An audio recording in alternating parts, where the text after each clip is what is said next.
This is What a Week. What a Week. Politricks.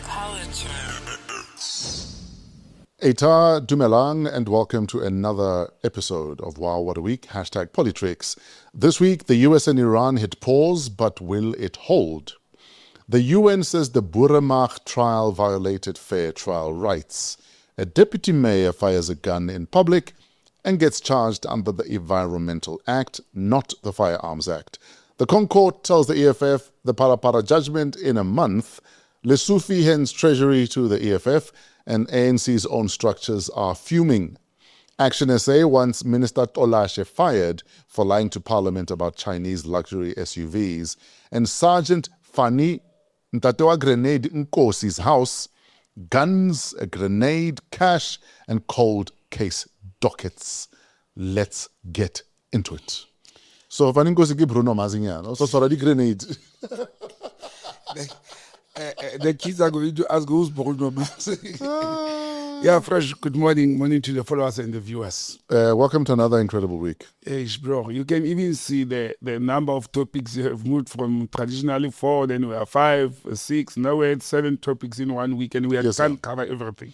But first things first, shout out to every single one of you that tune in, especially live Saturday morning at 8. We appreciate it.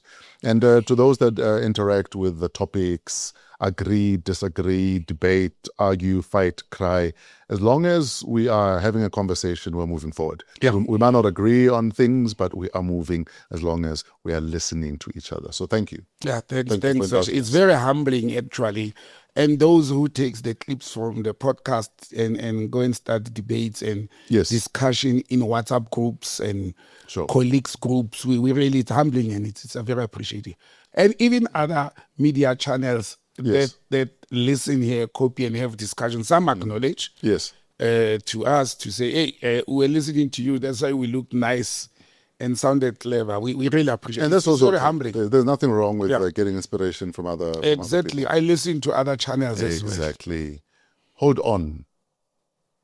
Was the Iran bombing 40 days? Did it fly that fast? Is it 40 already?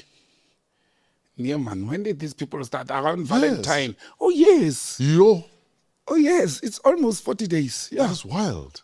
Yeah. Anyway, after 40 days of bombing Iran and Iran obviously defending themselves, we have a 2-week ceasefire after a president went on social media and in uncertain terms threatened a genocide and war crimes and got away with it.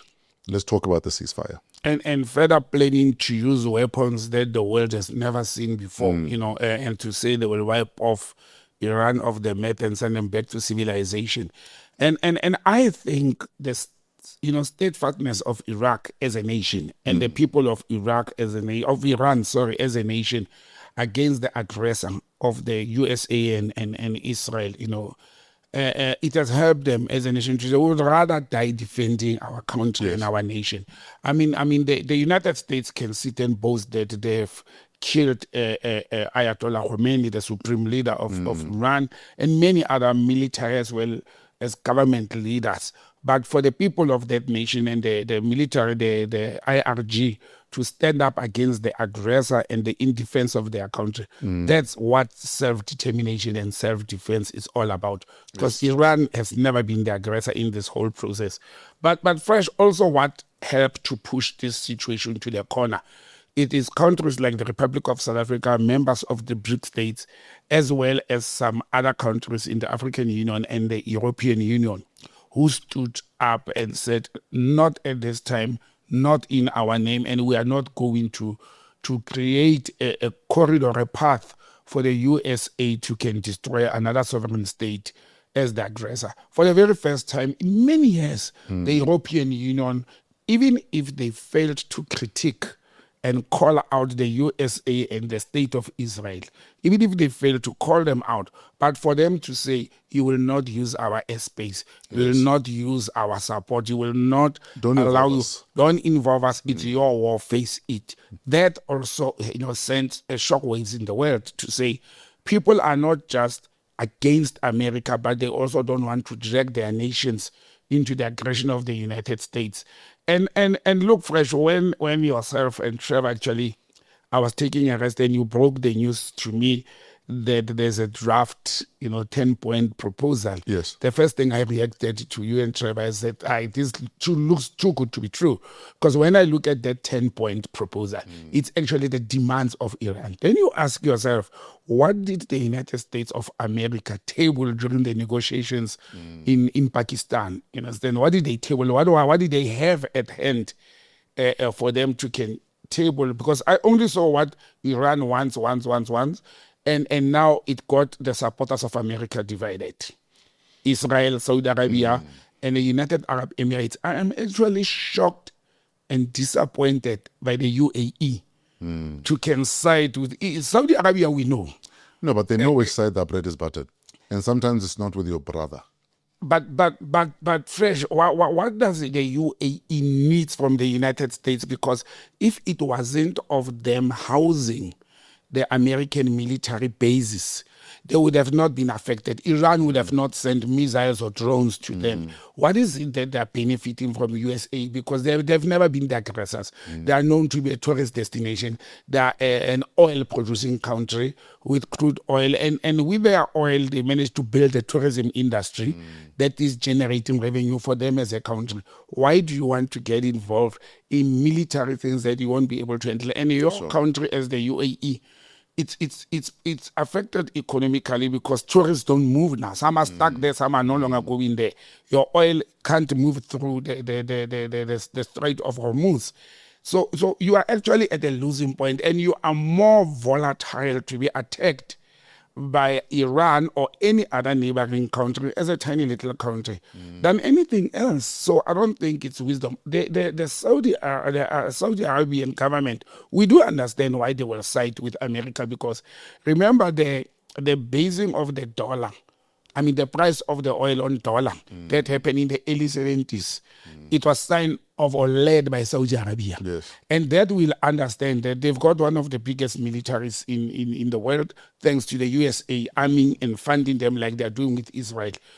And they will therefore risk their economy and their country because they are relying on the American military and defense. But why would the UAE do something like that?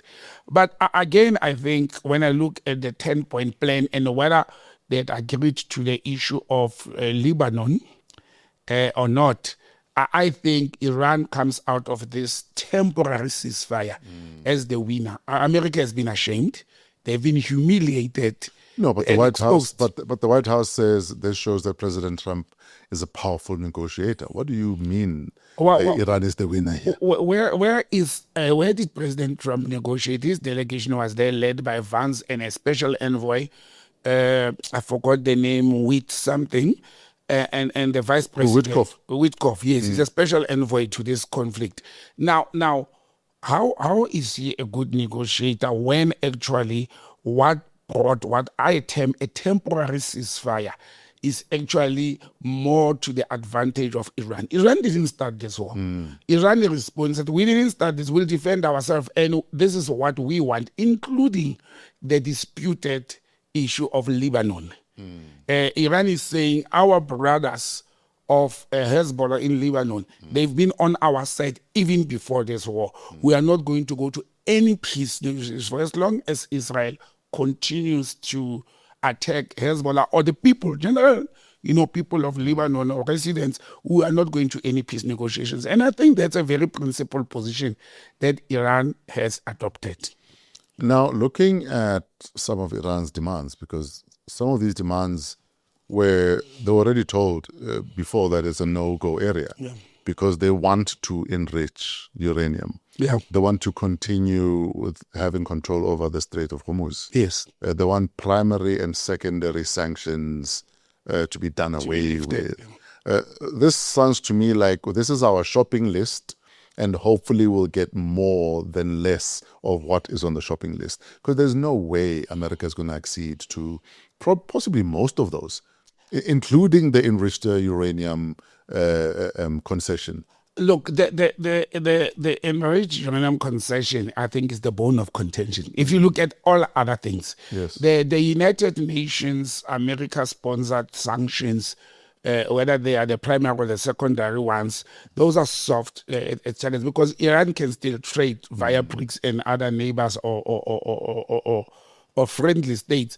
But the issue of enriched uranium is what actually caused the war. America wanted to go there and take this in fear that Iran is going to produce nuclear weapons with it. But when you go to a negotiation table, you will obviously, if you want 5 things, you won't go there and present 5 things. You will present 10, 12 items that are non-negotiable as you enter the room, but you are going to talk about them. And if Donald Trump has already said what Iran has put to the table, it's something we can talk about. For me, they've twisted his hand. And no matter how you twist the words and you put it diplomatically, Iran, I think they're not stupid. They know that the United States of America is not going to accede to some of the things. You are saying most of them to some. They know that. But the most important thing that they are looking at is that the war must stop. Because nobody ever benefits when there's a war. Yeah. Do you know why I understand why they'd want to enrich uranium or even build a nuclear weapon? We were not building a nuclear weapon. Yes. And you bombed us. Yeah. Now we're going to build one. Yes. Could you blame them if that becomes their mindset now? That you don't bully nations that have nuclear weapons. Nuclear weapons, yes. Tina, we don't have one and you still bombed us. Even after we'd signed and agreed with the Obama administration that there can even be unfettered access to our installations so you can check and make sure that we're not enriching uranium beyond what is agreed upon. But you've still victimized us. You've still pummeled us with bombs. You've threatened a genocide on us if we don't open the Straits of Hormuz. Why shouldn't Iran finally say, actually, screw this? You bombed us when we were innocent, so we're willing to risk guilt because we will still receive the same bombing. First, I wouldn't trust any country in the world that has capabilities of producing nuclear weapons and they've been involved in wars and then they sit and claim that we don't have nuclear weapons, we're not building it. In this case, I'm on Iran's side. I know, and because this was an unjustified war. But I will not rule out that for what had happened to them since 1977, 1978, when Ayatollah Khamenei came into power with a now government of the people of Iran, that they were thinking of doing or building or capacitating themselves. I won't rule it out because they've been attacked. You remember how the American-sponsored war of Iraq-Iran in the 80s, biological weapons and gas were used on their residents and citizens. So in order to defend yourself, sometimes the best way of defense is attack. Yes. And I don't think the people of Iran or the government of Iran would have started any war with anybody. But I think they were building up capacity to defend themselves against the aggressor. If the aggressor used nuclear weapons, they may have surprised the world. But in this instance, like I said, the bone of contention is the what do you call it, the chemical they could use to build the nuclear and all those things. I think that's the bone of contention. But the secondary point that says they must open the Strait of Hormuz. Fresh, we all know the strait was never closed. It was operating. South Africa was one of the benefactors. Last week we spoke about it. Yeah. It was closed for shipments of America, Israel, and friends of America and Israel. Everybody else has been sailing there. They just simply said, if those ships move there, we will bomb them. Yes. But before the war, business was usual there. So it is not actually Iran that closed the Strait of Hormuz. It was the Americans and Israel by starting a war against Israel, against Iran, and Iran was retaliating in their own defense. I laughed the Prime Minister of Spain, possibly with the quote of the week. Prime Minister of Spain said, the world shouldn't applaud those who set it on fire just because they show up with a bucket. Yeah. That was quote of the week. That was nice, yeah. Yeah. Exactly. And they started this whole thing. They can't say we stopped the war, we started the negotiations, we reached peace, we are a peaceful America. They started the war. Yeah. They are the ones who has been threatening Iran for years. Do you think Iran have been anticipating all of this? Let me tell you why. So, for instance, even with the Ayatollahs, we are told that even with the Ayatollahs, there's always a succession, possibly even 4 deep. Yes. So that the minute, it almost reminds me of the story of I don't know if you heard of I don't know if it's the Lernaean Hydra. It's a sea serpent in Greek mythology. Okay. If you chop off its head, 2 pop up. If you chop off a head, 2 pop up. And I almost feel like Iran have always been ready that the minute they take out a supreme leader, there must be someone. There must be who's a ready to successor. ascend. And I'm told that it even possibly runs 4 deep. Even if you look at the different regions of Iran, where every military leader almost has autonomy. Yes. That's why even as the ceasefire was ordered, there were some areas that were still lobbing bombs. Yes. Because they're meant to be autonomous, so that if one is taken out, now you can It still can defend. still continue. Do you think they've been ready for this thing? And that is why it's taken 40 days and still nothing. I think so, Fresh, and based on 2 things.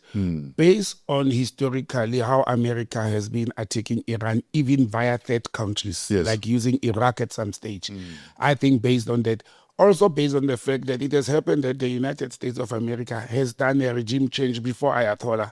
I mean, when they removed their leadership and monarchy and spiritual leader. Oh yeah, And- was it in the 50s where, Yes, in the where 50s. after democracy and Iran decided that our oil belongs to our people, Yes. we can't be exporting our money. Our money based on dollar. And the CIA obviously facilitated a coup that brought in the Shah.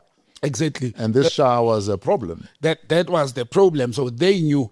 But also because of the noise that the United States has been making in the ears and the eyes of the Iranians for years, not only last year or this year, for many years they've been threatening to attack Iran. It would have been an irresponsible supreme leader if the late Ayatollah Khamenei didn't prepare his people, not only militarily, but the Greek methodology that you are talking about, the leadership, autonomous leadership style of region, as you said, I think that's part of preparing, because I've explained it on this platform before and say the command that is a part of their constitution is that should the supreme leader be taken out, those leaders of the militaries, of the IRG in the regions, they will be autonomous. They don't have to wait for the central leader because there is no central leader. Ah, yes. Understand? So they have that in their constitution. They now have somebody that the Americans thought they will do a regime change and they will put somebody better than Ayatollah Khamenei. I've yet, and everything is demonstrating to the world that the son is actually worse than the father. The son is more rigid. You know, Ayatollah Khamenei was a very peaceful person. Also, if you- he didn't even want wars. He was valuing life to say, we are capable of killing people. We are capable of bombing hospitals and churches, even to our neighbors. But we are not going to do that.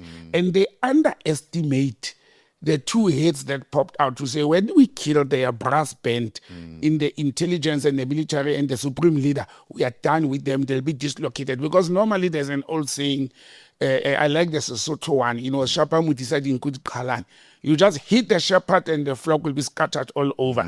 Iran knew that saying to say, if our leader goes down, we should not be scattered Yes. as leaderless people. And I think they have been ready for this.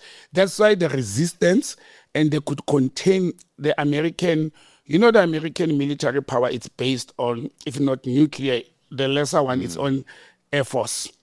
Their Air Force is their military might. And if you manage to dislocate the American military might, either by technology or communication or with the counter missiles, then you have actually weakened them. And I think Iran has been solely preparing for that. But isn't that why it seems like Trump and his Minister of War have been agitating for a ground force? And because word is that at least 30 different generals in the U.S. Army have said it's a bad idea. And I think up to 12 have been forced or been fired, have been forced to step down or retire from the military. Yes. At what stage does Congress say it is not normal to have 30 generals say to you, this is a bad idea, and you still want to do it? I listened to a Congress debate from the Democrats yesterday on Thursday. The Congress hasn't actually, this is the other saddest thing about America. Congress hasn't sat down and debated this war. They haven't. They've been talking from that angle, from a lower house and all that. They haven't sat down and took a decision to say, we are going to this war or not. President Trump used the presidential powers and decrees to go into this war without approval or disapproval of the Congress. And that's the sad part. He's not taking his... They've been debating and talking their own sides as lower houses, but the full Congress hasn't sat down and took a decision to say, we are going for Iran or not. They haven't. The president used his powers. Sure. And I think the generals being military people, he will praise those who are saying, let's go now. But that the experienced ones who are career military people have said, I would rather resign. It should have sent red flags to the Americans to say something is not right. But you were asking about changing the ground force. Bro, I've never been in the army full time and was not decorated. But if you are going to face a nation that has armed forces who are amounting to hundreds of thousands, over 500,000 Iranians are military personnel, boots on ready on a mountainous country. You don't want to do the same mistake you did in Afghanistan. And I think these generals were basing it on the experience they've had in Afghanistan to say we'll actually be committing suicide. It's going to be another Somalia, Black Hawk Down, another Afghanistan. It's going to be another Vietnam, where now you've committed young people who had promising careers and futures to a war they have no business fighting, and they're going to die there. Yeah. And to what end? And to what end, first? So and if you're fighting Israel's war, why are the IDF not fighting it themselves? Why are the IDF only good at shooting at women and children and people throwing stones? I want the world to arrive at a point where we accept that Israel is actually not a state. It's a state in a sense of America's 50-something state. It's not a country. It's not an independent. I'm thinking America is a state of Israel, to tell you the honest truth. Well, financially and brain-wise, the brains of the United States government is sitting in Tel Aviv. Yes. The economic brains and power of the Americans is sitting with the Jewish communities in the world. They are running the stock markets. And I've said before, look at South Africa as an example. Who are the drivers of the economy in South Africa? It is the few Jewish people controlling, mega companies. The same situation in the United States. But in the US, it's even worse. That the economic giants of the Jewish community of people, they don't only control companies as well as the stock markets. They even control the two political parties in the United States. They fund them. They own them. They own the politicians. They fund their campaigns. It's going to be very difficult for United States to make easy decisions without including Israel. Yes. And that's why with the 2 a.m., call that. And there are people in the U.S. who are leaking very serious information out. And I think they're just tired of President Trump. They were leaking what he spoke to Netanyahu at 2 a.m. when negotiations were taking place in Islamabad and all that. President Trump was on a call with NATO Secretary General who visited after during the course of this week. President Trump was talking to Benjamin Netanyahu. President Trump was talking to this person and that person. Even people that had called him to order to say, don't do this. Then one of the calls with Netanyahu, the story that came out, it was at 2 a.m. on the eve of the ceasefire, and Netanyahu said, I'm not going to stop. And Trump was like, but I've brought this peace, I've negotiated it, you're going to embarrass me, you're dragging me backwards. You see how President Trump is saying, it's him. It is not about everybody who's involved into this whole thing. In some instances, you will even pick up that President Trump is talking past his vice president. and the military experts and all that. So it's a very difficult position that the President of the United States has put himself into. It's a very complex situation, but he has put himself into that by being misled by warmongers and listening to Benjamin Netanyahu more than anybody else around him. Now, nobody can advise another one to say, this battle is not worth it. This 40-day war has cost the United States, according to reports, $2 billion per day, per day. With a struggling economy like the US, then they've lost one or two major jet fighters that are very expensive jets. They're claiming 13 lives. I want to assume it's more. The lucky thing that America is having is that Iran hasn't sent the intercontinental missiles to the US, whether they will land or intercepted, and civilians will die. They are lucky. It's the neighbors in the Persian Gulf who have lost civilians as casualties of war. In closing, though, can we just discuss the glory in which Prime Minister of Pakistan, Sharif, is covered in, being the guy that brokered this? Because, we're Saturday, so yesterday would have been the accord. Yes. And by the time we are going live, hopefully there'll be some sort of result. Yeah.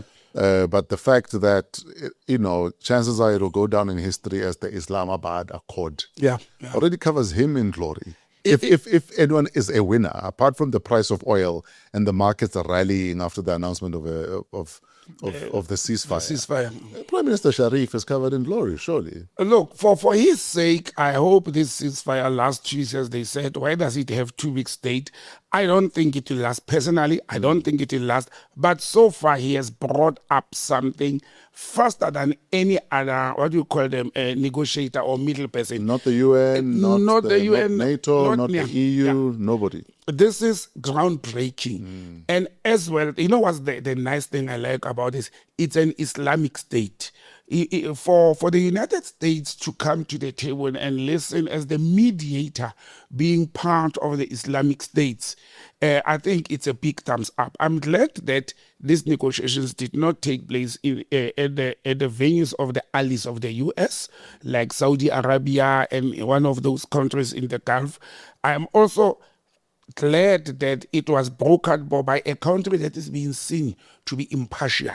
But glory and thumbs up to the Prime Minister of Pakistan. And I think honor will be if they can stick to the ceasefire agreement. Sure. Because I think the wisdom in him and his advisors was to say this war is going to spill to other neighboring countries. Nobody was safe there, whether you are Turkey, whether you are Pakistan or anybody, nobody, including Egypt in North Africa, you understand? So thumbs up to them. This is how actually he has demonstrated to the world that diplomacy works when you have people who listen to you. And I'm just glad that President Trump was not part of that. He relied on his vice president and a special envoy, who to me seems like to be a bit level-headed than his military advisor and the Secretary of War. And yeah, so that's my view. I wanted to ask you something, man. Do they have Secretary of War and a Secretary of Defense? No, it's the same guy. It's the same guy? Yeah. Okay, because I was watching CNN and they were titling him as Secretary of Defense. I said, but their president is calling him Secretary of War. You understand? Imagine giving a person that title. Signs were there. Signs were wrong. No, but the signs have always been there that to these people, everyone else is expendable as long as it's not us going into war. We can send other people in, because I almost get a sense that they treat this like a TV game. Yeah. For them, we can just drop bombs and then go, wow, we drop bombs. The fact that even on official social media, they're posting memes of 10-pin bowling, and the bowling ball is a bomb. The pins are Iranians. Those are that's kind of clowns that you're dealing with. Yeah, that's sick. That's clowns and fresh. It's said that Americans do not see anything wrong with the kind of leadership they've put into office. Maybe it's a turning point for the people of America to say next time they must be a little bit careful. If that tweet or that post that he put on his Truth social media on Easter Sunday. Yes. If that was not a turning point for Americans that might have been on the fence or who are diehard Trump fans, then there is no hope for the rest of the world or for America for another 2.5 years. I can tell you that much. There's no hope. Actually, I'm one of the people who had said Trump will come back at the midterm in November. He will win. I've said it. He's going to manipulate the situation. He's going to make them forget. We are a few months away from November. But with what has happened in the last, I don't even want to say 40 days, the last 2 weeks, if Americans did not land that having that man in that seat, it's enough. They will never in their entire history land it. He has put them into more risks towards the world than any other time in the history of the USA. Let's move on. Yes, sir. Let's go to the United Nations. The UN Human Rights Committee has found that the Boeremag trial, which ran for approximately 11 years, violated the fair trial rights of 3 accused, Johan Pretorius and his 2 sons, Johan and Willem. The committee said the 11-year duration was excessive and that the accused were denied a proper avenue to appeal their convictions. Now SA has been given 180 days to report back. So let that sink in. A treason trial that convicted white supremacists of plotting to overthrow a democratically elected government and assassinate Madiba is now scrutinizing how it was run. Yeah. There are kids who were born before, during and after that incident of the Boeremag. I had even forgotten about it. Who will not know what are we talking about? Yes. That at some stage in the new Republic of South Africa, there was a plan by a right-wing activist to assassinate President Nelson Mandela. And that matter has found itself to the tables of the United Nations because, just a quick background on it, the trial, justifiably so or unjustifiably so, took too long fresh. I think it was over 10 years that those right-wingers were on trial. But we should remember as a nation, one of the reasons the trial took so long, it is because the AWB that time, the Boeremag, and I forgot the other right-wing organization at that time, that was extremely right, I just forgot the name. They wanted those people to be tried as freedom fighters. They should face, concessions or options of being treated like controversies were Abla and Azalda liberation fighters. But what liberation, somebody may ask, were they fighting for? And for the benefit of the viewers, actually, the Boeremag wanted to say they want an independent state. They want independence from the communist New South Africa, and they were going to use violence to achieve that. And by the time the trial ended, because the government was very patient with them and they've put them through the whole process. Now, the Pretorius family, there's another interesting part. It is the Pretorius family that approached the United Nations Human Rights Commission to say we were not treated as prisoners of war, we were not treated during the trial as, liberation fighters, and therefore our rights were trampled upon.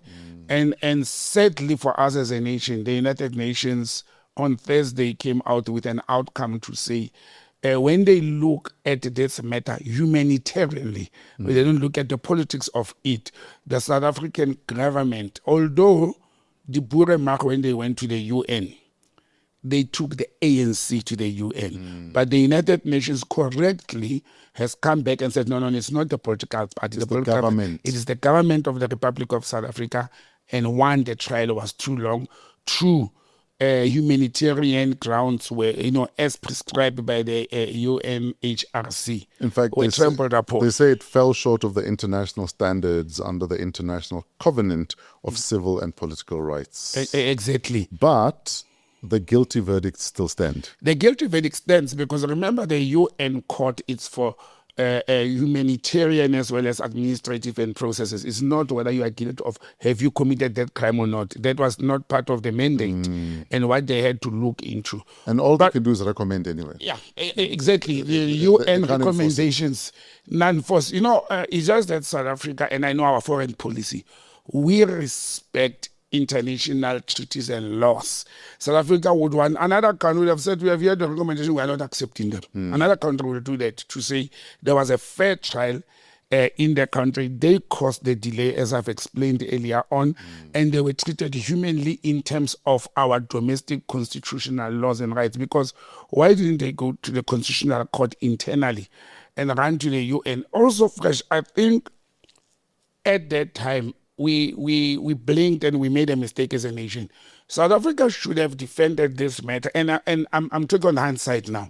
We should have defended this matter in the UN to say, but who is the Boeremag? Are you recognizing them to table this? But legal eagles will say to me, no, they were very smart not to take it there as the Boeremag as an organization. As a family. They went there as a family, and the UN had to listen to them. So the Pretorius family's legal team is already back in the Gauteng High Court asking for the trial to be declared unlawful and for unconditional release. And they want compensation also. Yes. For that. They can't. The United Nations did not make its recommendation based on whether the trial was lawful or not. It restricted itself. That's why it went to the Human Rights Committee of the UN, not a general criminal court to say they were not given a fair trial, or the International Court of Justice. I don't think they will win. I don't think the High Court in South Africa will look at them to say the whole trial must be reversed and there must be unconditionally released. Maybe what they should be considering and pushing, it's a compensation for the length of the trial, the cost of the legal fees, as well as any other humanitarian findings of the UN. But as you said, we are not forced as a nation to can implement what the United Nations has.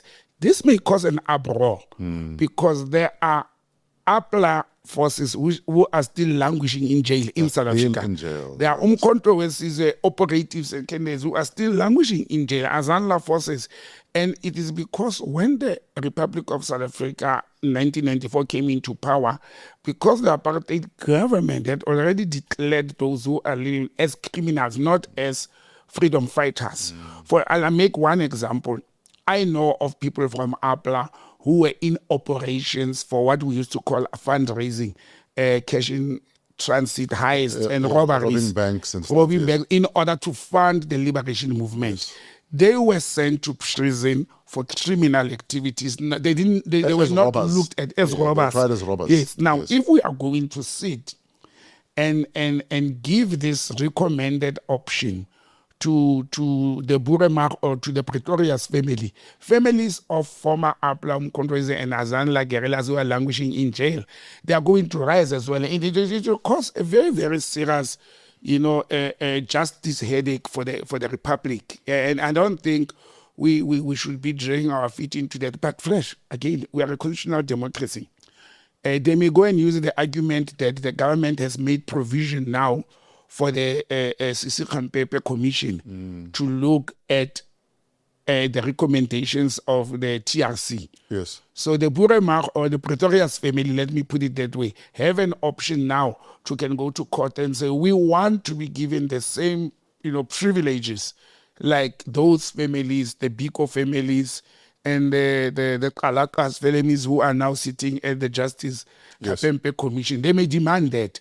But if I was the Pretorius families, I would say do things within the domestic laws. The United Nations may just taint us. And it almost feels like it's a grandstand kind of thing that, we'll show them. I also think it's also because it's their father and the two sons. The entire family is in prison for criminal activities because what they were doing, there was no liberation fight struggle. It was criminal activities. Yes, Mufasa and two Simbas. Yeah. So it's very almost romanticizing the thing. I think so. And lest we forget, the Boeremag claimed responsibility for a series of bomb blasts in Soweto in 2002. Yes. Claudia Mukoni was minding her own business, sitting at home. Oh, yeah. They bombed a rail line and all of the pieces of metal dislodged and killed her. Yes. So please remember the name Claudia Mukoni because her family are without her. This is some of the work of these people who say they were tried for too long. Don't just treat this as they were faceless victims. They planned to assassinate Madiba.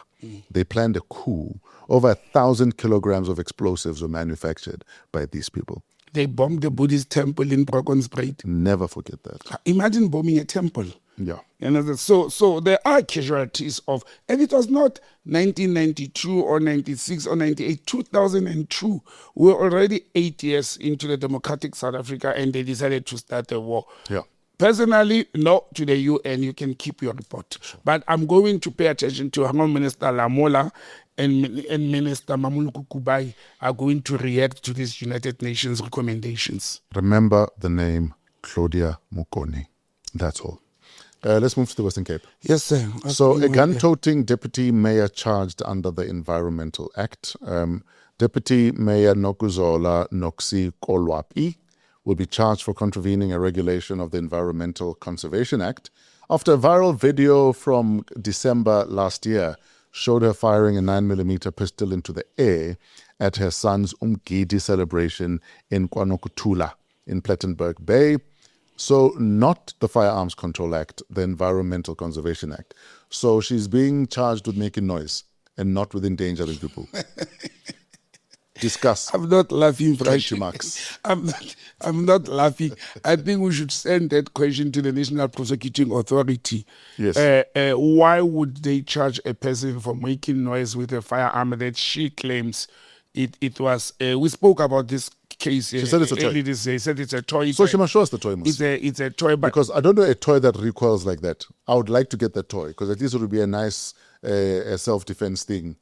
I'm going to follow on how the complainant, because there's a gentleman who laid the charge, as a complainant on this matter. Welcome, Chala. Yes, welcome, yes. I'm going to follow what he's going to do about this, because I don't know how did the NPA arrive at this point, Fresh.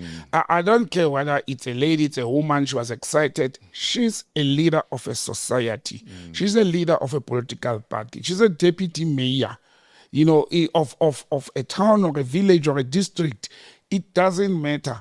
The South Africa is we are one of the leading countries in the world with murder. We are one of the gun violence. Gun violence. Yes. And the government has been calling on people, even anti-gun ownership organizations have been calling on government to reduce the number of illegal firearms in the hands of South Africans. And that's why the amended Firearm Control Act restricts people in discharging firearms in public places. And they're very clear. That act is very clear to say discharging a firearm in a public place is a criminal offense. And they define the firearm as well to say whether it's a loaded, unloaded, or replica or toy gun or what. In fact, if I hold you up with a toy gun, yes, I am still going to jail. You're still going to jail because the victim does not know that gun is a toy gun or it's just a noise-making gun. How did the National Prosecuting Authority arrive at a point of charging this lady, the deputy mayor, for noise pollution, for discharging a firearm in a place? So you made noise. That did what? That scared fishes and reptiles and not human beings. It's a criminal offense in my books. Again, they are the NPA. I want to see what is the court going to say about this. They are working on a very thin line because we still are waiting as a nation for the sentencing of Mr. Julius Malema, the leader of the EFF. He was found guilty. So surely he must be tried for noise pollution also. Yes. Because he also said it was a toy. He said it was a toy. And the sad part about Julius's case is, as he was discharging that firearm, his supporters, because it was in a rally, they were clapping hands. So there was no trauma on those people. Yet he's found guilty. And I'm not in defense of Julius Malema on anything. I am saying what is good for the goose. For the goose. Must be good for the gander. For the gander as well. Yes. You understand? So why is the National Prosecuting Authority applying different laws for same kinds of criminality? This lady was excited. There was Umgidi, or a celebration of the son returning from initiation school. And she said to just take out the gun and started pumping it on air, and the people were there. And again, I went to look at the video and the records. After she did that, her bodyguard walked towards her to take that firearm, put it on himself, and he walked away. If that was a toy, why did the bodyguard do that? And I Because think, surely she give it back to a child. but exactly, give it back to your child. But first, some of us, we know guns. Yes. I know I looked at it on the video. I was not there. But looking at the video itself, I can tell you that was a real firearm. And I think it's very embarrassing for us as a nation, even if it was a toy, even if it was a replica of a gun. It is illegal to do what she did in terms of the Firearms Control Act. Simple. For me, that's the law that was supposed to be used, not the environmental law.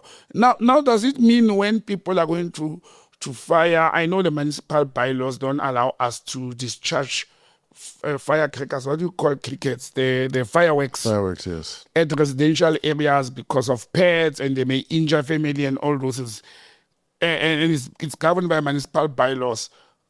Let everybody who discharges or lit fireworks be charged under the Environmental Affairs Act for causing noise pollution. Not only noise, because sometimes you see so much smoke when there are celebrations.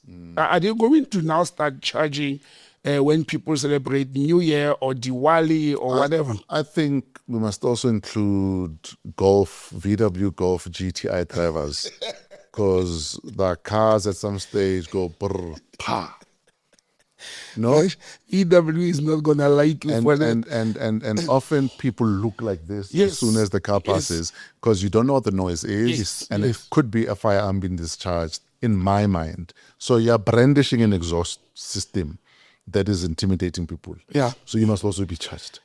Even, I don't think VW Golf Vropas are going to be happy with you for that. No, but they know that that car makes, it was there. Yeah, that it passed. Just like we know the deputy mayor was there with a 9mm gun. Yeah. We heard it and we saw it. And if it We're was, not children. Who is addressing? I want to see court papers. Yes. Whether they are charging as a 9mm. If it's a toy, why do you classify it as a 9mm caliber pistol? No, because we saw a 9mm caliber pistol. Oh, okay. You see, so we're basing it on what we saw. That's what I'm saying. I want to Because see we're what not court blind. papers are going to be saying. But thumbs down to the NPA. They are fumbling. They are laws. They are actually peeing on the laws of this country regarding gun control, and I don't think it's fair on the nation. Let's go to the Concourt. Yes. It's been a long morning already, but we trudge on. After 776 days, the Constitutional Court has finally responded to the EFF's Malema's complaint about the delayed PhalaPhala judgment. Chief Registrar Lenik Chamela wrote to Malema saying the judgment is at an advanced stage and delivery is expected within a month. This came the same day the EFF members picketed outside the Concourt in Braamfontein. You also need to understand that the judiciary's own guidelines say judgments should be delivered within 3 months. Yes. We're at 776 days. The 700 days is it's 7 days from the incident. Yes. The incident happening. Yeah. It's over 300, almost 400 days. A year and 2 or 3 months since the matter was placed before the Concourt. Yes. And I said, now, when we spoke about this on 938 FM radio on Thursday, as I left the studio, one of the listeners called me, who's a legal eagle, and said to me, Botsang, the judiciary recommended period that you just mentioned of 3 months is not applicable to the Concourt. The Concourt is excluded from it. There is that recommendation on internal regulations. So they're allowed to kick the can down the road. They say, according to legal minds, they say the Concourt prioritizes cases according to importance. Also, we're busy. Yeah, and other cases. Because that's what I said on the radio Yes. on Thursday. You said that it. Haba busy most of the cases. You were defending them, so Haba busy. But I said to this lawyer, I hear you. Let's say they are not limiting themselves to the timeframes the judiciary has set for the High Court and other courts, which they anyway never adhere to themselves. Let's use the issue of priority. Yes. And the importance of the case. Are we saying as a nation, and I will put this to Justice Maya and Chief Justice Maya and her team to say, if we are going to use the importance and priority, are we saying that the head of state, the president of the Republic of South Africa, that on its own, has got a possible criminal case involved. Possible. Is it not a priority? That's top of the pile. That's top of the pile. I don't say it's a criminal. I'm not alleging it. I'm just saying the fact that the allegations are being faced by the head of state, the number one citizen of South Africa, is it not priority? Because surely you need to prioritize getting to the bottom of it. Yes. So that the head of state does not have this monkey on his back. Or cloud. And also to manage the perceptions then that because he's head of state, he'll be prioritized and treated with kids' gloves. Yes. I mean, yes. There are so many reasons why they should prioritize this. Actually, Prioritize it versus saying there are other more important cases. There's not many reasons. They have all the reasons Yes. to could have prioritized this matter. The matter that was before at least 7 Chapter 9 institutions, from SARS to Public Protector to courts, and everybody else was involved, and the NPA. That should have been a priority.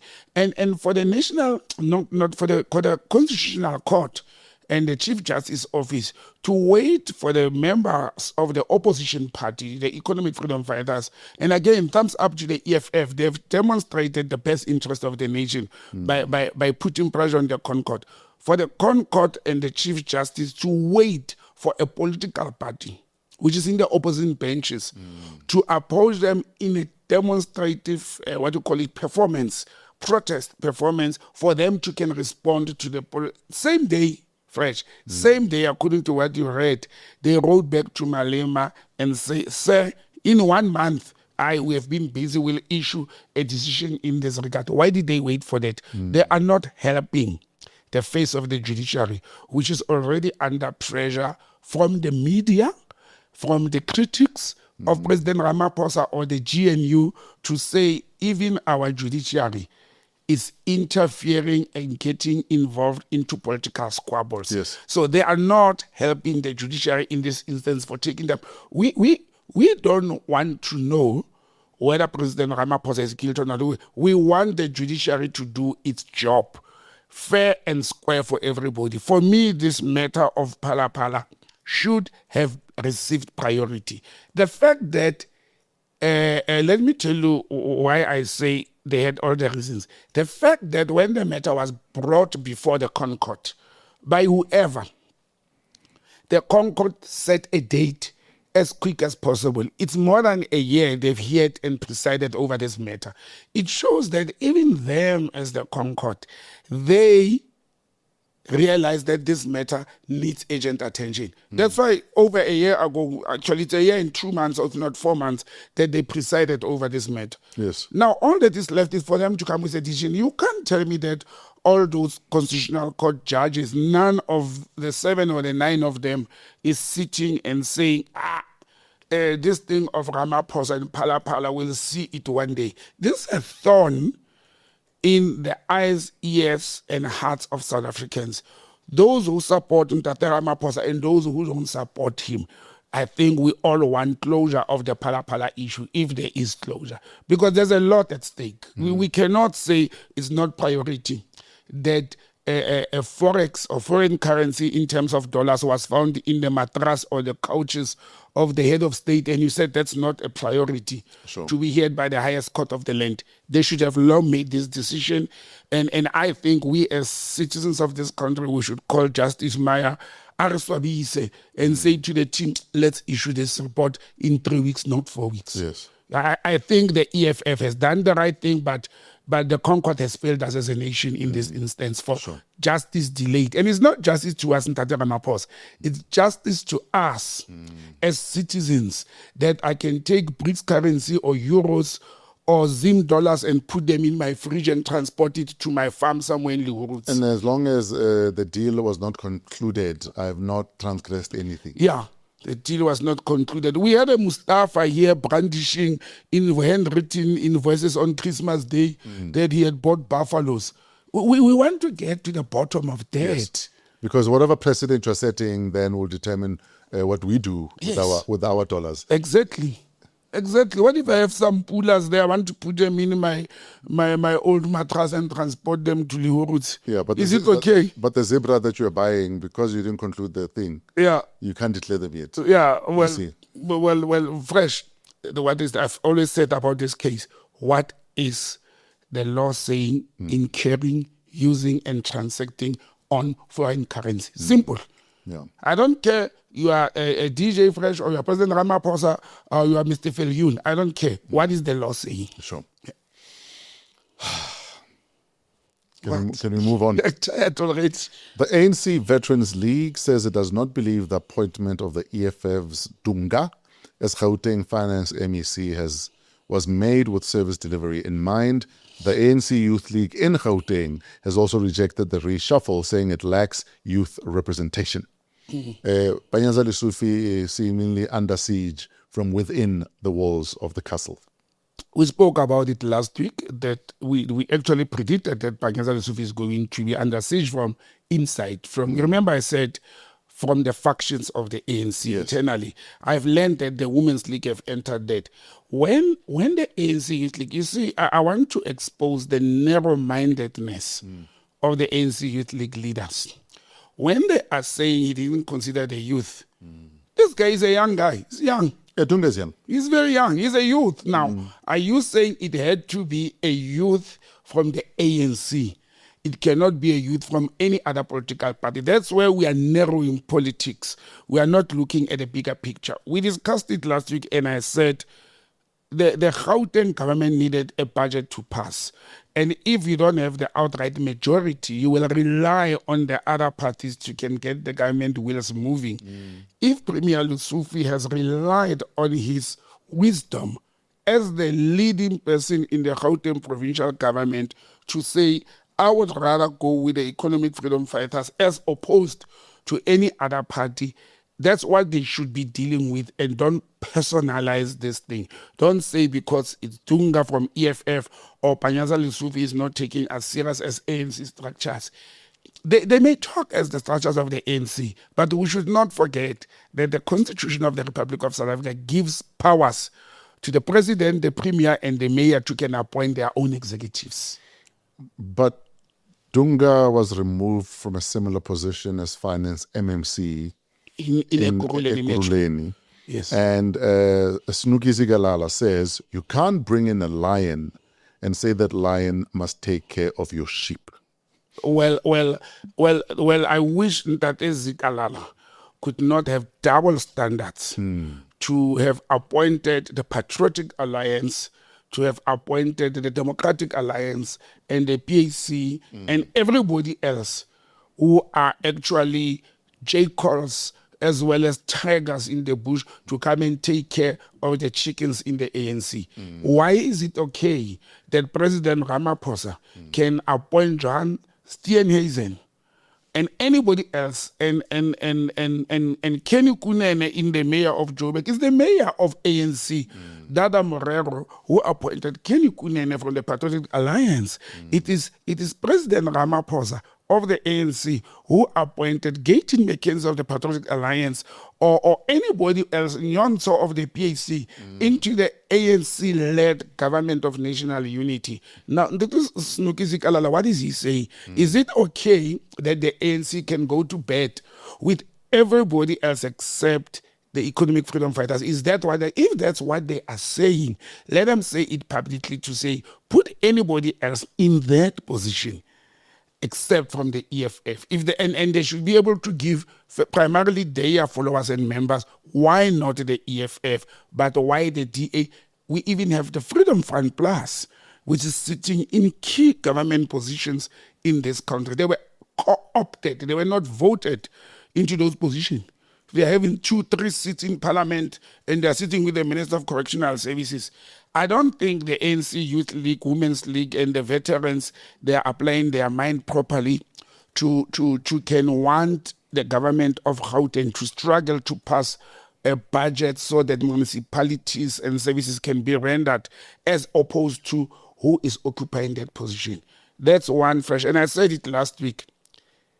It is also a problem to want to delay service delivery because some people are dissatisfied with their Panyaza Lesufi. Let the ANC internally go and deal with Panyaza Lesufi internally, but we as residents of Gauteng, we are getting services from the current government of Gauteng, whether we agree with that government or not, whether we are part of that government or not.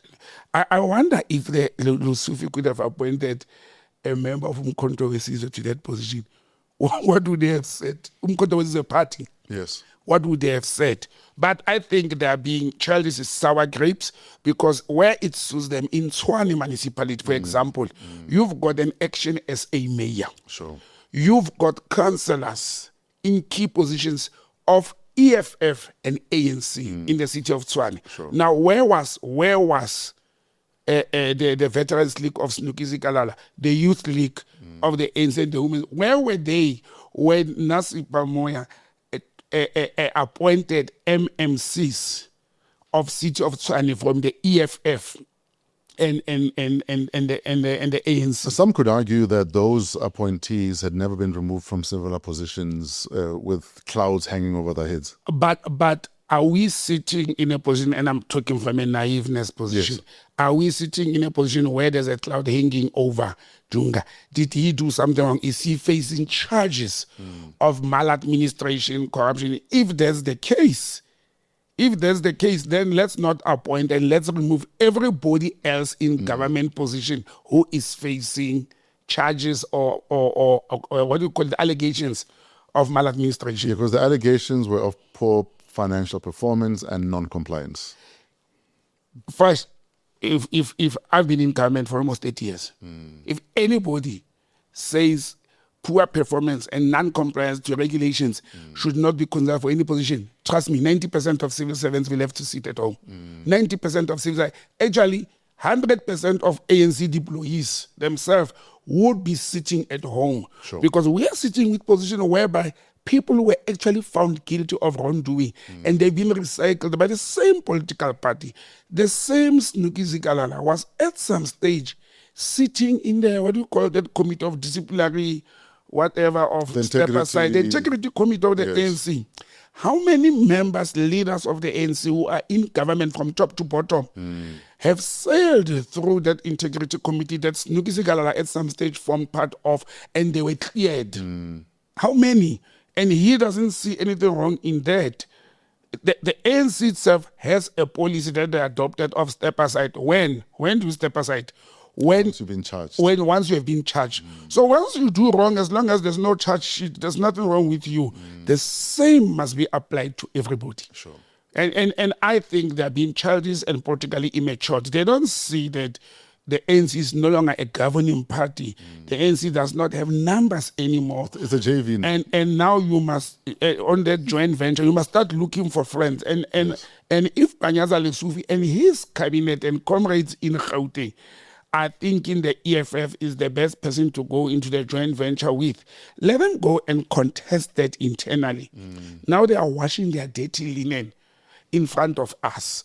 Like, you know this story, I tally it with, did you see what happened in Ekurhuleni this week? Today is actually the commemoration of the killing of Ntate Hani, Oh, yes. the former Secretary General of the South African Communist Party. On Wednesday, the 8th, the Ekurhuleni municipality had organized a commemoration day. Oh, yeah. Is that the one the Hani family pulled out of? Actually, they didn't pull out. I saw the live interview of Hani Yes. being asked what went wrong. But let me show you the chasm, the gap within the ANC, how deep it is. And the media house that I was watching the news was very malicious. They first asked Megwen Ramaphosa, the Treasurer General of the ANC, live at the graveyard, do you know why the Hani family is not here? And she said, I spoke to Hani on the phone. They are grieving. They've got death in the family. That's why they could not be with us. As she was saying that, Hani was watching, waiting for the interview live. Then they asked the youth league leader at the graveyard, what do you feel about this and why are you continuing? Because the NC Youth League, led by their president, said whether the municipality is cancelling or withdrawing, we are continuing with this. The first thing that Hani, when she came into a live on TV, said, I do not know where does Gwen Ramaphosa get this thing from? Has she killed, fresh those words, has she killed somebody in my family? I buried my sister's son last week on Wednesday before Easter. We are not grieving. What is happening here is we told the ANC politicians that Hani, yes, was an activist and a leader, but is my husband and is a father of a family. We took a decision that the 8th of April every year, it will be a wreath-laying ceremony. That's all.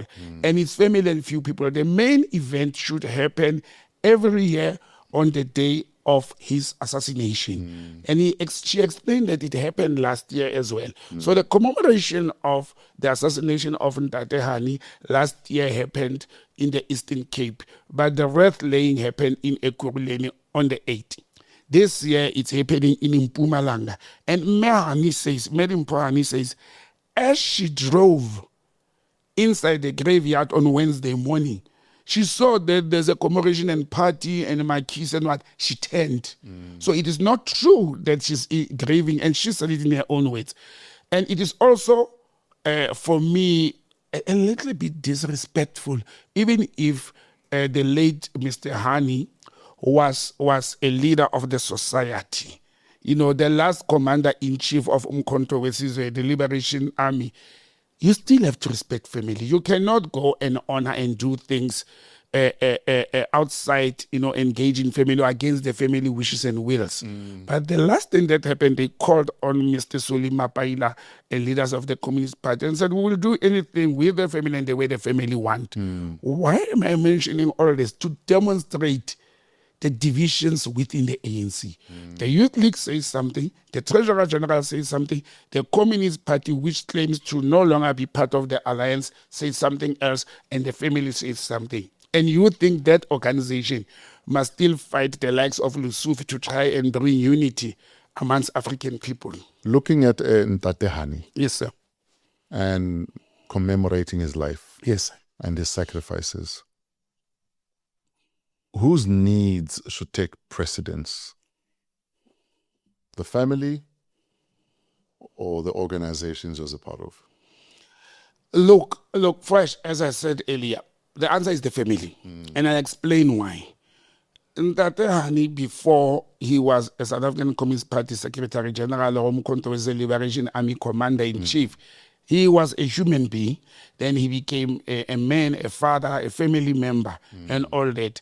I would found any organization that I had belonged to before or I'm belonging to now to go and commemorate my life or celebrate my life without involving my kids, my mother, or my woman if I have one. And I will find it very, very distasteful for them to do that. Even if organizations, whether they are political or professional or cultural, that I belong to, want to do something that is not in line with what the family prefers. Family decision must take precedent over this whole thing. And as Madam Hani said, that grave belongs to the Hani family. That tombstone maybe have been erected by the political parties, SACP and ANC that he belonged to, but it's sitting on the grave of a family man, a human being. And for me, just do that little respect. And I think the acting mayor of Ekurhuleni did the right thing when he realized that the family is turned around and leaving, to call this thing off and said, let's go and re-engage with the family. Well, I think he did the right thing. They were supposed to do that prior. I was going to say, this almost reminds me of what happened at the wreath laying Ntate Moses Kotane. Yes. At Pela Village in the Northwest on January 8th this year. Now, yes. Where one of the elders said that the way we do things as Botswana, where we are, you don't just willy-nilly show up at a gravesite when the sun is right up there. There are ways we do things, and it's a pity that you guys are deciding to do things your way versus the way we do things. Yes. And for me, it almost speaks to at a certain level as a leader, you also need to read the room and understand who and how they do things and why do they do things that way, and do things according to the way the room would do the things. It can never just be because we are leadership, we'll do as we please. Fresh, you actually have a good memory. I had forgotten about that incident. The ANC should have learned from that incident. It's as recent as January, where the Kotani family said, "You are not going to do this, not under our watch." Actually, the family of Kotani went to an extent of saying, "We also don't want the name of our father, who's the founder of the ANC, to be used to call this municipality that is being found year in, year out, failing to service the people." But again, respect comes a long way. You know, when the ANC Youth League leader, I just forget this guy's name, said, Hani, this man is 78 years old, fresh. He's older than my mom. Hani is being controlled and influenced by Solima Paila. Now, you are a youth. You are like 34, 35. And you are saying to a 70-year-old mother, you are being controlled and influenced by Solima Paila. In other words, you can't think for yourself. I didn't want to use those words to say. But that's to say basically that's what it says. It says Hani is incapable of thinking for herself and applying her mind. But it's not only about Miss Hani. It's also about Hani had kids who have to opinionate and make decisions on how should their father be respected and memorialized. Yes, and I had found it very distasteful that the ANC Youth League leader had said such words about the spouse or the widow of a person he claims and or regards as the leader of the liberation movement. And the ANC actually, if they are serious about this thing and discipline, they should howl the ANC Youth League leader to a disciplinary hearing for uttering such words on national television about an elderly person who has grown up to be in the ANC, Women's League as a veteran leader. I think it was an unfortunate situation. My advice to friends of mine as they climb corporate ladders, as they become successful, they become captains of industry, I always remind them that you need to lead with compassion, kindness, and the ability to read the room, and also the ability to look in the mirror and remind yourself to stay humble. Because that is how you endear yourself to people. That's how you stay in people's hearts. People don't forget how you make them feel. But the minute I have a sour taste in my mouth because of how you choose to treat me as a member of the community from which you want votes, then you're going to lose me. Exactly. And now that's my biggest disappointment with some of our leaders, that they have an inability to read the room. They have an arrogance that doesn't make sense. They have an entitlement that almost says, how did we get here? Just read the room, stay humble, and lead with kindness and a bit of compassion. And you'll be amazed at how many people might turn around and say, actually, that's the party I fell in love with. Yes. And it's back. And look at how, even when they do wrong, we do it ourselves. We don't like politicians, but we don't hate them. We criticize even those that we like. Even when they do wrong, once they've got compassion and they are humble and they show respect to the masses will rise and say, he's still a good leader. Yes. And they're failing to do that. Absolutely. They're failing to do that. But that's what cost the ANC numbers. One of the things that costed the ANC votes, and if they don't want to listen, they will never ever hear anybody telling them the upright truth like I do. One of the things that led, not because they've got bad policies or what, it is the arrogance they displayed to the masses even when the writing was on the wall. They failed to humble themselves, take a breath, take a step back, and go and say to the masses, where have we done wrong? Let's go correct. Show some element of correction. Give it them. Yeah, give it them. That's all. That's all. And that costed them elections. It's not only the breakaway of Concourt, the arrogance that when they had an opportunity to bring Jacob Zuma here and say, don't do that. Sure. He will destroy the movement you love. Their arrogance blocked them from doing that, and look where they are today. You know what political party will do well? Political party whose slogan is "We give a damn," and they display it. Are you planning to form a party? No, I'm not interested in politics. I'm very, very apolitical. I am pro-democracy. Yeah. I'm not anti any party, but I reserve my right to criticize or big up any party that's doing well or I feel could do better. You're right. But you are the one who needs to go into politics, not me. Or watch me very soon. I've finally made a decision. And your slogan must be, I give a damn. And you must ensure us that you do. If unfortunately I can't appoint you to be my advisor, but I want to broke up. Yeah, there's nothing wrong with that. Trump has his son-in-law in the White House. So I don't know what the problem is. But anyway, yes, we are almost out of time. Yes, sir. So Minister of Social Development, Tolashe, Mama Tolashe, is in a spot of bother. Chinese business or government or the Chinese donated 2 SUVs valued at about R1 million. Yes. And she told Parliament under oath that was a donation to the ANC Women's League. The Women's League washed their hands and said, nope. Hey, Women's League. And the latest documents of said vehicles seemingly say the vehicles were registered in the names of her son and her daughter. Yes. One of the vehicles has since been sold. ActionSA They sold it. According to news reports, one of the vehicles is already gone anyway. Okay. But the long and the short is ActionSA are demanding that she is fired for lying under oath. What are your thoughts on Mama Tolashe? We don't need thoughts. Actually, I'm happy you address her as Mama. Every time she appears on TV, give one a Mama, give me. You must accord respect at that level. Give me. There's those old ladies. We look at she's old. But unalibu sister. As I like a Mama.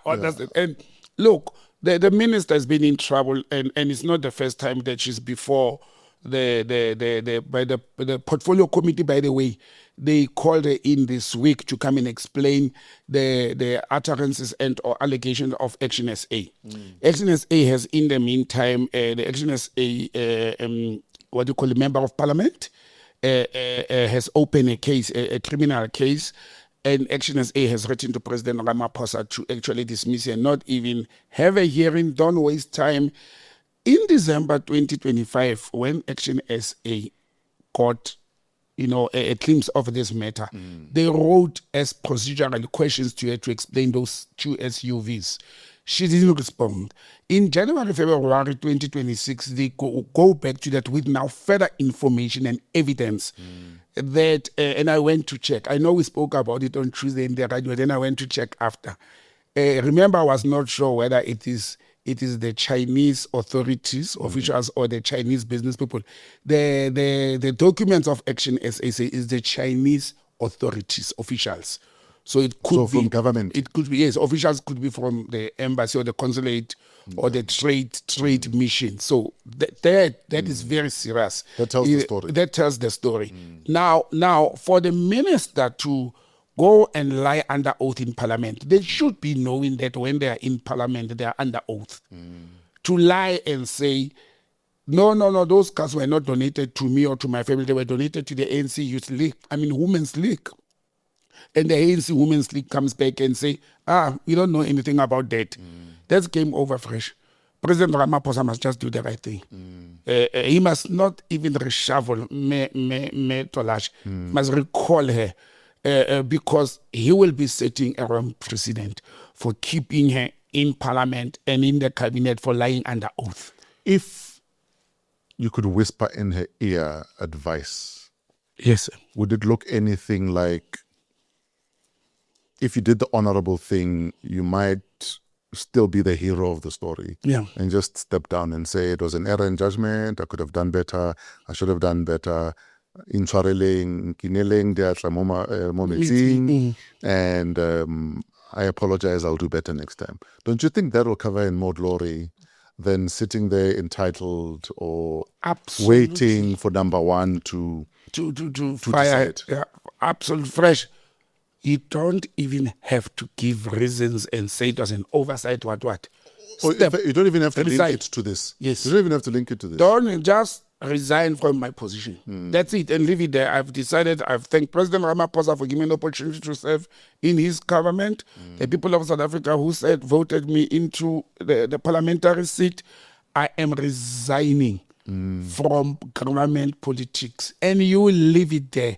It will have cleared this whole matter, but I can tell you now, the lady from ActionSA is not going to let this slip or go, even if she resigns. There are criminal charges that are being put before her, and the criminal charges are not going to end on, what do they call this, on lying under oath.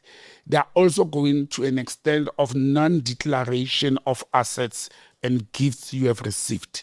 Even if you can go and argue to say that was for my kids, but it's going to open a can of worms or a Pandora box on why would specifically the kids of the Minister of Social Development receive gifts from the Chinese officials. You understand? So it's going to worsen a situation. She could have actually nipped this thing at the very beginning. And fresh, I don't understand politicians. There is nothing under the sun that say you can't receive gifts. But declare. Just declare. Just declare. Once you start hiding, you make other people to question. Now, didn't the minister know that vehicles are registered under e-notice and many people can access e-notice? You understand what I'm saying? And political parties can actually go to RTMC, the Road Traffic Management Corporation, or to a local, depending on which municipality she's residing, and demand answers from the transport executive or manager to say, we have this vehicle, we suspect it's stolen, or we want information who's the owner of this vehicle. And didn't the minister know such? That even if the vehicles are under her kids' names, the boy and the girl, because both vehicles with almost 500,000 each were donated to the son and the daughter. Didn't the minister know that anybody can pick up that information? I mean, some of these things you are calling for unnecessary attention. And remember, this is the same minister who a few months back had a fight and fired her spokesperson, Lumka. Do you remember? Oliphant. Yes, you understand? Yes. And Lumka Oliphant is like Botsang sitting at home for having a big mouth or for defying the minister. And what I always said, at times when you start battles with people, just make sure your room is clean. Yes. Because now you are fighting people who know everything about you. You are fighting people who can go and dig. You are probably fired as spokesperson. I'm making probabilities. I'm not saying it's a fact. You probably fired a spokesperson who received correspondence from the Chinese that they want to donate vehicles to you, because at some stage Lumka Oliphant was acting on another position except her spokesperson position. Now you start a war with such people when you've got dirty linen in your cupboard. We're not in any way saying Lumka Oliphant. No, not at all. Was a snitch. No, not at all. But we're just saying don't step on toes. That's it. Don't step on people's toes when you know you are doing wrong. Yeah. Yes, and I think, look, to cut the long story short, President Ramaphosa has a lot on his plate. PhalaPhala will be out in a month's time. And he's sitting with commissions. Mazanga is finishing the other committees. President Ramaphosa has a lot on his plate. And he doesn't want to be dealing with kids' vehicles donated by friends and the Chinese. You know, these Chinese companies, and many others, they must know that we are not politicians. And Wow Week does not have any official vehicles. They can brand them and bring them to us. Please bring the cars. Yes, here. bring the cars to us. There will be no scandals or anything. We don't owe our lives to anybody. They can brand them whatever. We will drive them. Whether Chinese, German, We don't American, any. Korean, bring the cars. We'll drive them for you. We'll drive them for you. We'll advertise them free for them. Bring those vehicles as long as they tank and service them every month. We only have to declare them to SARS, or no one Exactly. else. So Exactly. don't stress about it. So, yeah. We don't have time. Yes, sir. But Sergeant we are Fannie Nkosi of the Gauteng Organised Crime Unit was arrested last Thursday after a raid at his Pretoria North home. What did they find? 490 rounds of unlicensed ammunition, a state-issued hand grenade, Bruno Mars, 7 firearms, including a revolver between the mattresses and a rifle under the bed, plus 6 police case dockets that were supposed to be archived. 5 were originals, and also 50,000 rand in cash. The man was a walking armory with a filing cabinet of cold cases. And he's asked not to be held go Kosimampuru prison because he says he fears for his life. Yes. Fresh. You have 2 minutes. What should I say, Sergeant Fannie Nkosi? What are you doing with the rifles in your house? I must declare that I read it during the week that the firearms were licensed firearms belonging to the security company of his brother. Okay. The firearms. I don't know why. But like, if you go was that license where if you have a security company, I can sign that gun out myself. Yes. Yes. If you have a security company. Yes. But probably they are declaring the ammunition unlicensed because it was at the wrong place with the wrong person. It's not where it's supposed to be. So it should be in a vault at the company. It is in a vault in a company, but if you have given it to one of your security personnel, it must be an authorized security personnel. Okay. That's one part. The second part is this docket, and this is the bone of contention. I know you like the hand grenade more than anything else. I just find it shocking that someone had a hand grenade under the sink. They were trying blocking. Yo, guys. The hand grenade, the danger with the hand grenade is that it is not all police personnel who are given hand grenades as explosive. Yes. It's special task forces, and depending on what they are engaged in combating. If you are going to fight criminals on the street, you can't throw a hand grenade at them as a cop. And why did you have a police-issued hand grenade? The third part, now link the hand grenade to the dockets. I've learned that 5 of the 6 dockets were cold cases or closed cases, guess of what? Heists, cash in transit, all of 5 of them. And they were closed, guess how? Because the dockets disappeared. No, undetected. That's how they feel. So, in other words, the investigation could not link the people to the incident of cash in transit. What do criminals use in cash in transit? Explosives, hand grenades, bombs, and all those things. Why were they in his house when he did not work on those cases? That is also what is worse for Sergeant Fannie Nkosi. He didn't work on those cases, but he had those dockets. Then he has hand grenades. Then he's got rifles that are supposed to be in the vault of his brother's security company. Possibly linking him to some of these things?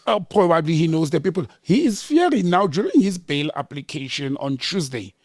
He was denied bail or it's postponed for further investigation. He's begging the court that if they keep him in prison, they must not keep him at Kosimampuru. For those who don't know, Kosimampuru is a, maximum correctional facility in central Tshwane. That was very notorious during the apartheid years. So most of the hardened criminals of Gauteng, including the sentenced heist or cash in transit criminals, because they are sentenced, they are there. Does it make sense now why he doesn't want to be held there temporarily? He's fearing for his life. From who? From those he was supposed to protect as a police person. That's my submission. Okay. There are people who he knew they were committing these crimes, and that's why he had those dockets, and he had promised them. And this is me thinking. Okay. He had promised them that don't worry, will be taken care of. And probably those people are either awaiting trial prisoners like him, so they will have access to him, because those who are sentenced, they don't mix them in prison. They don't mix them with those who are awaiting trial. So most probably, some of those people who are suspects in cash in transit are awaiting trial prison like him. He's now an awaiting trial prisoner. And that's why a whole police sergeant is lamenting, say, don't put me in that prison, it's very dangerous. Now everybody is scared of criminals, everybody is scared of going to jail, but they were never scared of involving themselves in criminal activities. Not that I'm encouraging tampering with evidence or I don't know, being a skeleton. But if I am about to testify at anything, surely I'm scrubbing my phone, I'm scrubbing my environment, I'm cleaning everything up. I'm even calling one of those people that were fumigating schools during COVID, despite the fact that the schools were empty. I'm even fumigating the house to clean everything. Yeah. For me, it's the carrying on like there's nothing. that actually impresses me. It's Because you'd come to my house and you would not even find evidence that I sneezed. fresh. 2 weeks before Yeah. this search and seizure warrant that the cops had last week Thursday, 2 weeks before, the same Sergeant Fannie Nkosi, the police had actually went to search his house for other things.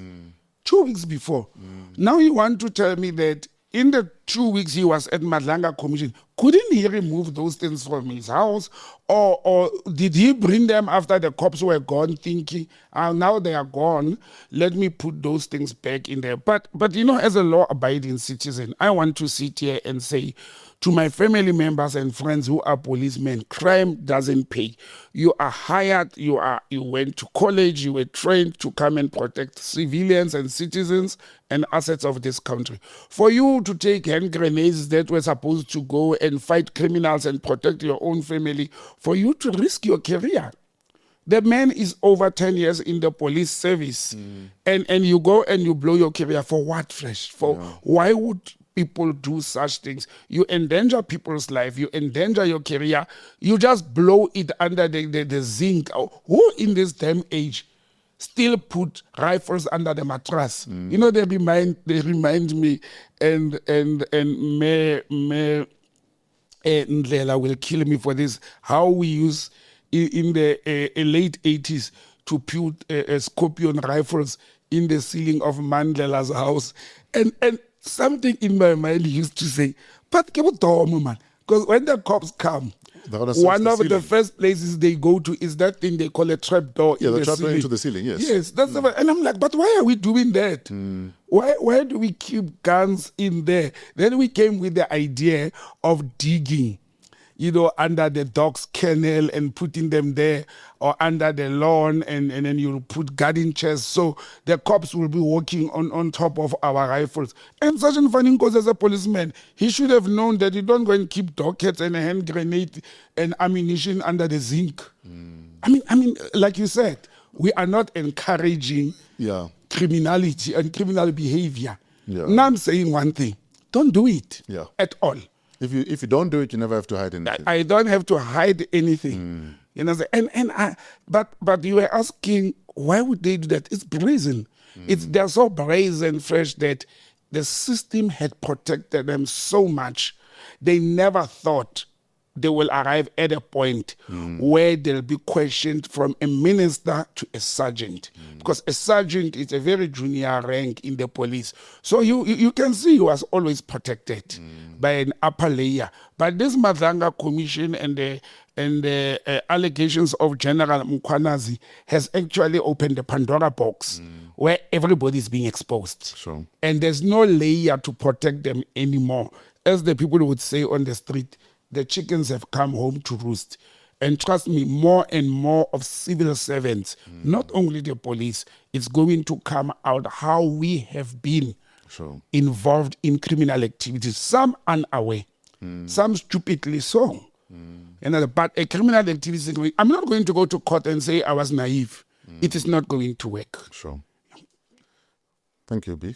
Thank you, Fresh. An incredible episode. This was a long episode. It was a long episode, but I think it was worth it. Trevor is going to clean us. There's so many other things we didn't cover. So I think we did well with the time that we stole. No, thanks. Where can we find you online, sir? Botsang@gmail.com. I'm still waiting for book orders and offers for employment and interviews with that email. And if there are any political parties that are looking at a local government level, guys, I'm raising my hand this time. We have an MMC in the making here. Yeah, no, I'm raising my hand this time, Fresh. Anyway, botsang@gmail.com on all social media handles, and at WhatsApp, use +2783 884 7787. Great stuff. And then we'll meet Monday morning just after 8 o'clock news. On the radio. 938.co.za if you'd like to stream us. Otherwise, if you're in Johannesburg, Midrand and Centurion, 938.co.za. Coming to you from Discover TV, let them be your stage. This is Wow What a Week. Hashtag Politricks with Fresh and Botsang. Shout out to Trevor and his crew at Pezulu Works for all of their cinematography. Keletso Modisakeng, our executive producer. And most importantly to you for watching, for sharing, for clicking on share, subscribing, and everything else that you do to spread the word and share the love. We are part of the Africa Podcast Network. You can email us at wow@africapodcastnetwork.com. wow@africapodcastnetwork.com. Till next week, have a wow week in spite of yourselves.